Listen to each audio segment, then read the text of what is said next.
I am recording now, and if you don't mind, for starters, just go ahead and giving me your name and your spelling of your name. Well, I'm John Kitchin, Kitchin is the way I spell my last name. Everybody here calls me Slomo, and I've been skating up and down the boardwalk on a daily basis, probably 4 hours at a minimum on a daily basis for 20 years, believe it or not. 20 years every day. Well, I was thinking, what really made you a legend and so famous was that New York Times article that came out, I believe it was 2001 or something, but it really caught the attention of the world, what you do and how amazing it is to watch. I continue to get feedback when I'm skating in normal times. No less than 3 or 4 times a day, people will come up and introduce themselves, having seen that film, and it's always complimentary. I so far have not had one negative opinion.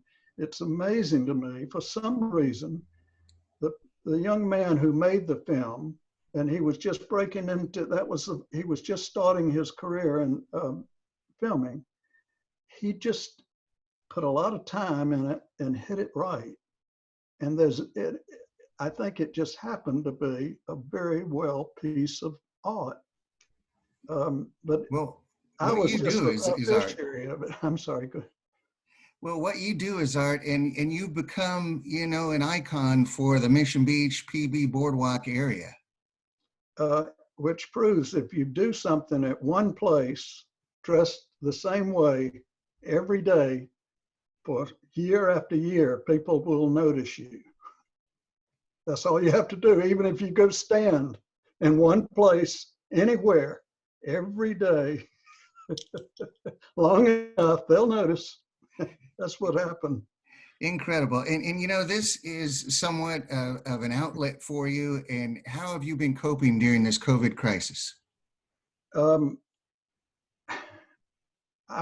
it's like taking away half of the pleasure and enjoyment of my life, because the way I kind of balance my own self is I'm about half physical and half mental. And this just takes the physical part out of it. You can work out and whatnot and try to stay even, but if you're inside all the time and you can't get some sort of aerobic situation, and also you have to get the zone, the mental feeling that goes with that. Yeah, I've lost all of that.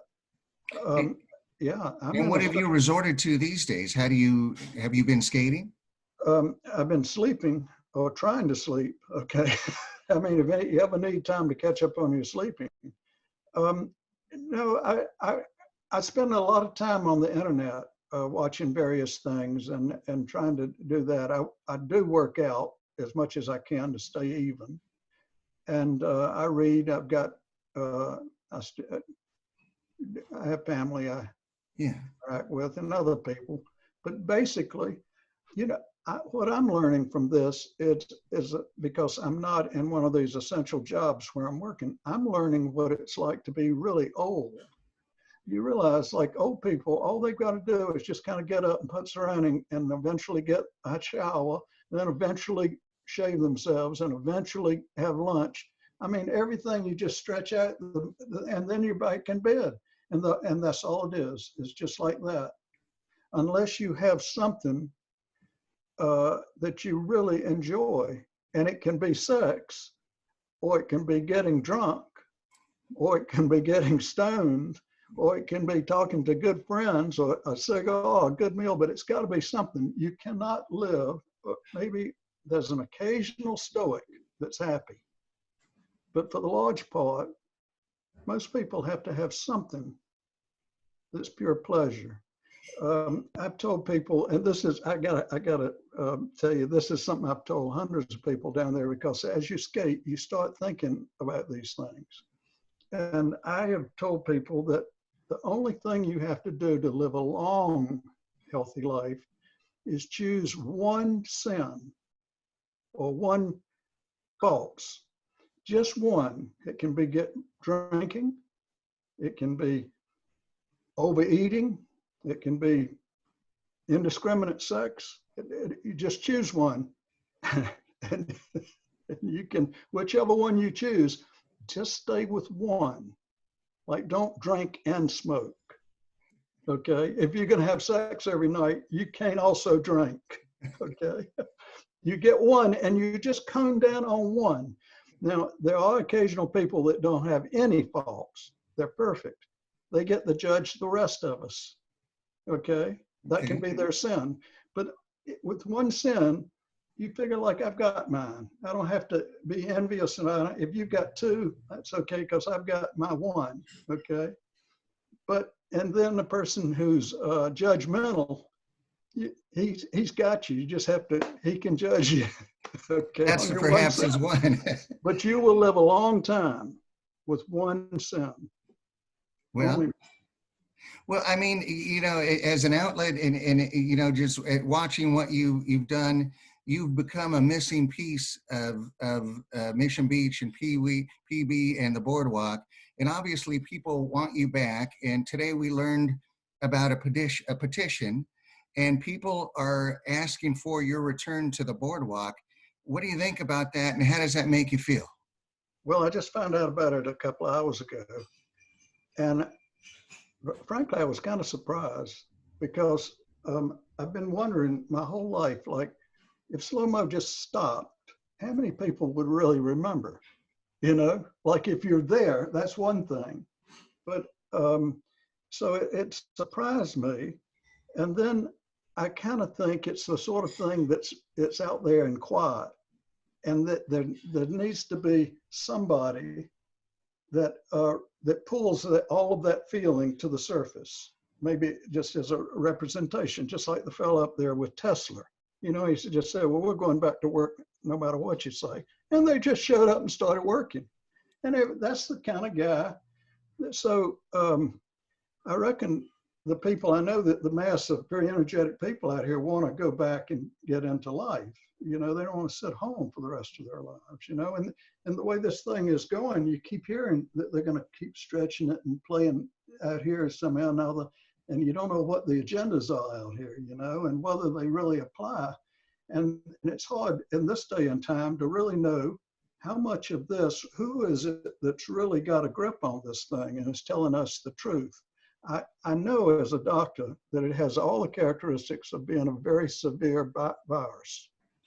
I don't know if it's in the bioweapon category or not, where we're all in a kind of a biologic war that we've never seen before. This is a serious concern, and people are dying, and you know, it is something that, you know, we heed the warning to separate and social distance.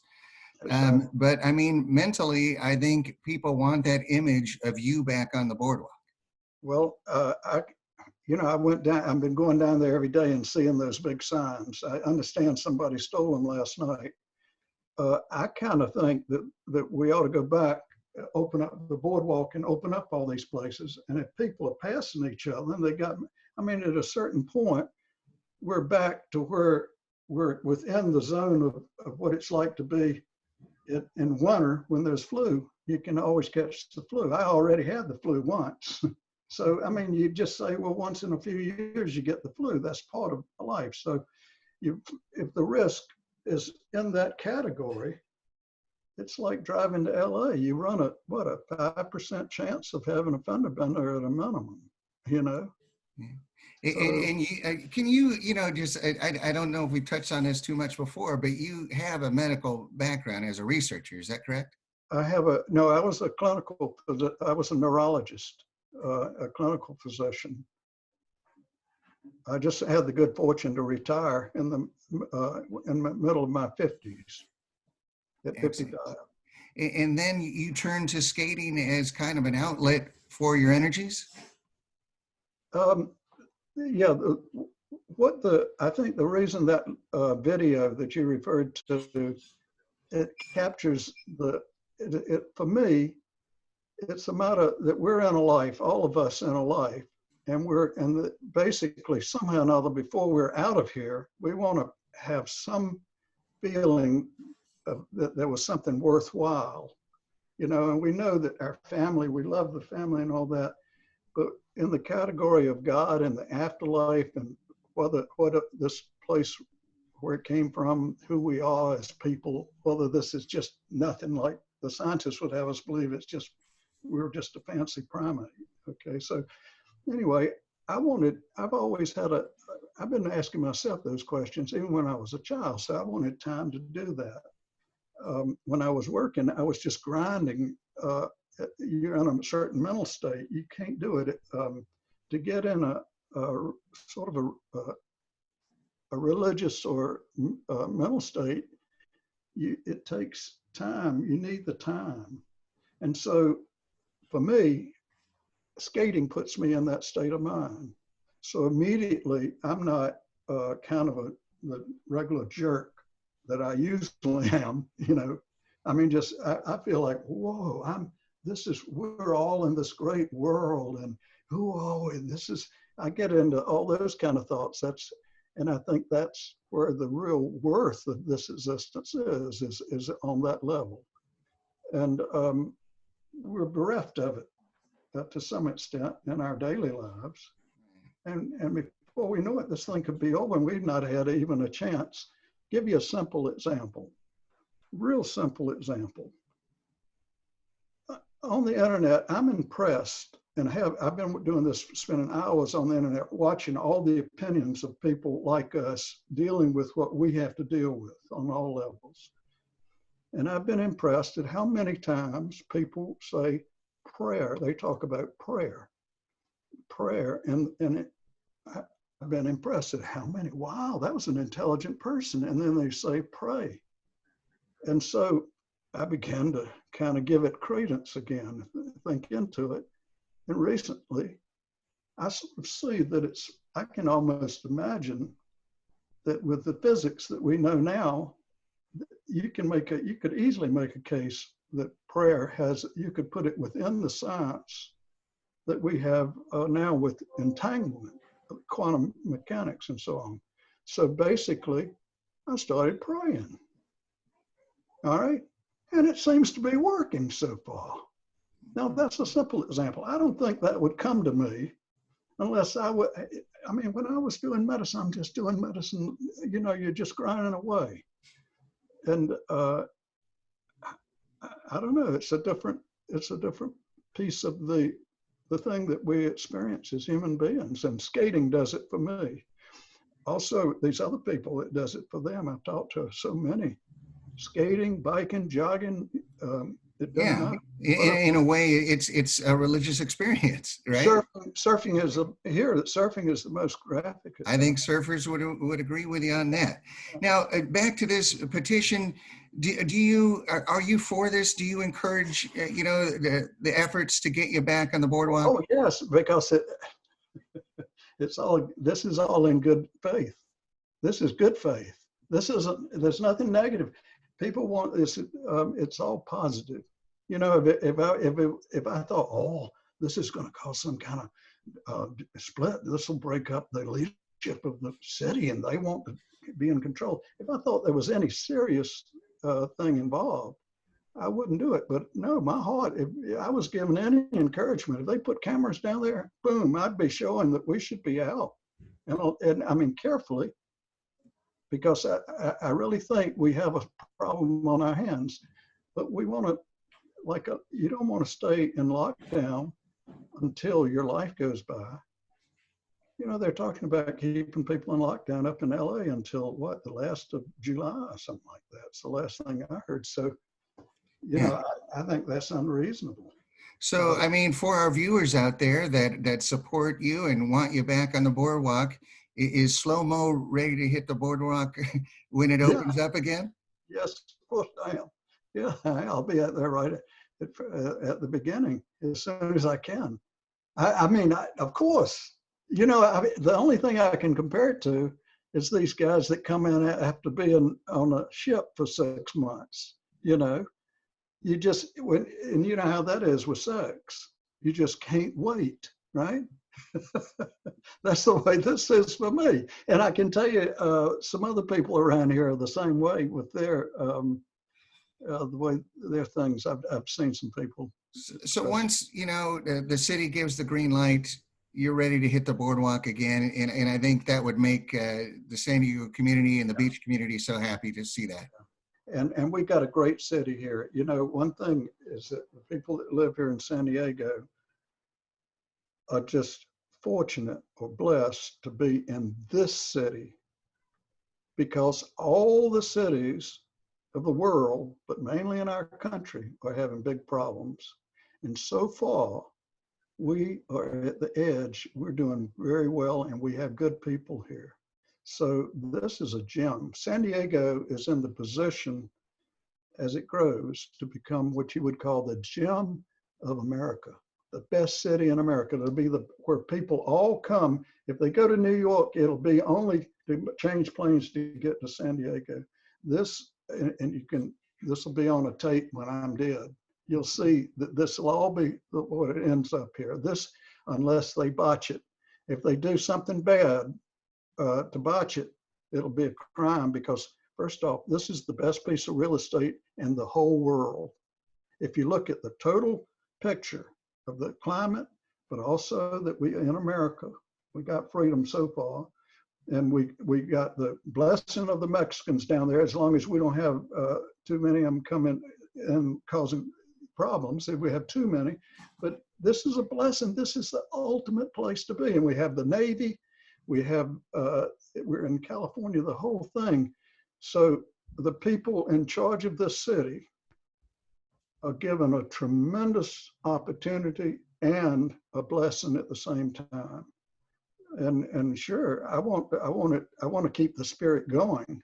And if Slomo can make a contribution, we want to be on the positive side. We don't want to be on the, oh, I don't want to go back to work, I might catch it. Oh, I might get sick. You don't want to go into that state. You got to remember, we're animals. Survival is the key.